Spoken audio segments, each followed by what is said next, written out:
Épisode 9. Là, Eh, oh! C'est quoi ce bordel? C'est qui celui-là? Ah tiens, t'es revenu? t'es plus malade? Tu t'es remis plus vite que prévu? Mais non, j'étais pas malade, j'ai juste eu un petit problème de diarrhée pendant 2 jours. Donc là, ça va mieux. Je ne vois pas en quoi c'est différent de ce que je viens de dire.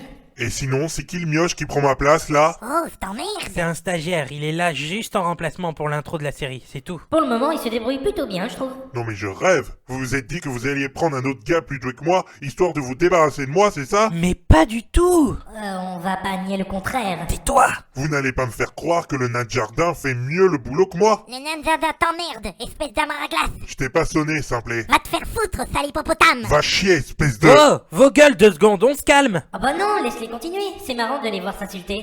Bon, écoute, pour le moment, le stagiaire va présenter l'épisode d'aujourd'hui. Pour le prochain épisode, tu reprendras ton rôle, comme d'habitude. Ouais, ok, ça me va. Ça peut commencer du coup? Ouais, c'est bon, tu peux y aller. Ouais, c'est ça, vas-y, montre-nous comment tu présentes si bien l'épisode. Mais parfaitement, c'est ce que je vais faire. Tiens, écoute. C'est bon, lance le générique. Ça marche. Épisode 9. La rentrée. C'était nul. C'est bon, ne commence pas, s'il te plaît. Bah vas-y, montre-nous aussi comment tu présentes l'épisode. Vas-y, essaye de faire mieux que moi. Mais parfaitement, c'est ce que je vais faire. Tiens, écoute et admire le professionnel. Je relance du coup? Ouais, vas-y. Épisode 9. La rentrée. C'était nul. Ta gueule. Qu'est-ce que je fais? Je la garde ou je la relance encore? On s'en fout, passe à la suite, s'il te plaît. Ok.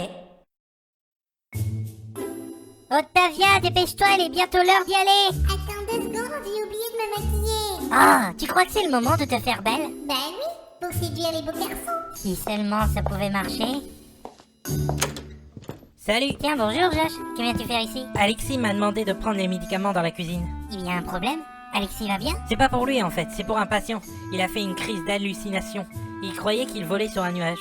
Je pense qu'il jouait une scène de Dragon Ball. Ah, je vois. Et il n'a pas essayé de lui faire une piqûre pour le calmer? Il a essayé, mais il pense que ce serait trop violent. Donc il a préféré adopter la méthode des médocs. Ah, ok.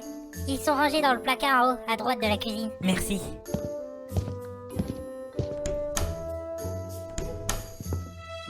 Vous vous apprêtez à partir? Pas encore, Octavia doit se maquiller pour se faire jolie à son nouveau lycée. Ah oui, c'est vrai.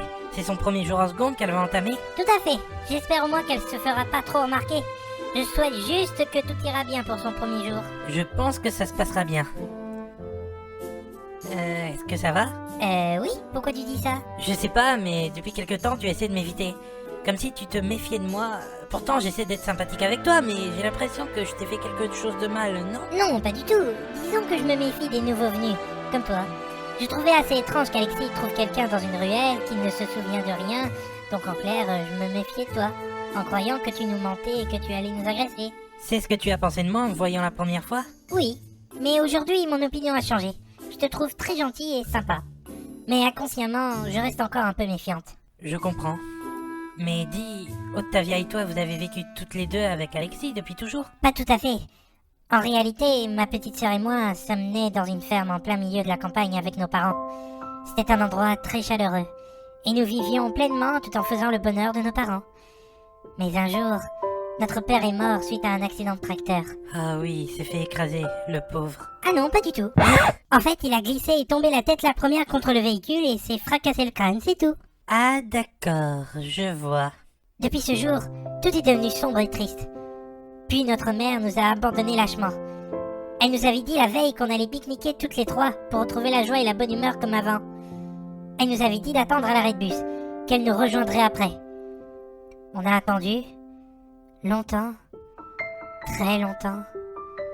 Puis la nuit est arrivée, et le matin aussi. Elle n'est jamais venue nous rejoindre. Elle nous a laissé tomber. On a alerté la police, savoir si lui rien n'était arrivé, si elle n'avait pas été enlevée ou s'était perdue peut-être. Mais rien. Impossible de la joindre au téléphone. Elle avait disparu. Ses papiers et tout. Puis on nous a mis dans une famille d'accueil. Mais je n'étais pas très d'accord avec le fait d'avoir des inconnus qui s'occupaient de nous. À 18 ans, j'ai décidé de m'enfuir avec Octavia pour reprendre notre vie en main et décider de ce qu'on voulait faire. On a erré pas mal de temps dans la rue. On dormait presque à côté des poubelles des restaurants pour nous nourrir. Et un jour, sans que je m'y attende, un jeune garçon est venu nous aider. Tu devines qui c'est, j'imagine. C'était Alexis. Exact. C'était lui qui est venu à notre secours, alors qu'on n'avait rien demandé. C'est drôle, je me suis dit la même chose quand il s'est proposé de m'aider. Tu vois le genre? Vu qu'il avait entamé son travail de psychologue, il a voulu qu'on reste chez lui le temps qu'il trouve une solution à notre problème. Et tout naturellement, on est devenus ses colocataires. Ottavia a pu continuer sa scolarité tranquillement, et moi, j'ai pu décrocher un poste d'infirmière dans un des cabinets de la ville. On a pu retrouver une vie normale, sereine et joyeuse. Mais je n'oublierai jamais comment notre mère nous a abandonnés. Je ne lui pardonnerai jamais. D'ailleurs, je sais toujours pas pourquoi elle a fait ça.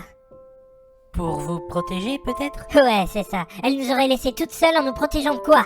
J'aimerais bien savoir pourquoi. Tu es courageuse, Pauline. Très courageuse. Peut-être plus que moi. Tu sais, je te croyais un peu froide, très dure avec les autres, mais au fond, tu es quelqu'un de très gentil. Tu fais tout pour protéger ta sœur et venir en aide aux autres. Je te trouve admirable. Vraiment. Mais arrête de dire des bêtises. Sinon, je pourrais te cogner que je le faisais avec Brandon. Mais merci. En tout cas, moi, je te trouve très gentil. Mais fais gaffe. Si tu fais du mal à ma sœur ou à mes amis, je te pardonnerai jamais. Entendu, tu as ma parole. Mais voilà. Oh, Josh, tu es là aussi? Salut Ottavia. Enfin, te voilà. Allez, prépare-toi. On va y aller. C'est l'heure. Moi aussi je dois y aller. Alexis m'attend. Tu pourrais venir avec nous pour nous accompagner? Oui, et son lycée est juste à côté du lieu de travail d'Alexis. Bon, ok, je me prépare, j'arrive. On t'attend en bas. C'est trop bien. On va pouvoir discuter de tout plein de choses. Génial. Je suis sûre qu'il va être ravi. C'est bizarre. En entendant l'histoire de Pauline, j'ai eu comme un brin de nostalgie.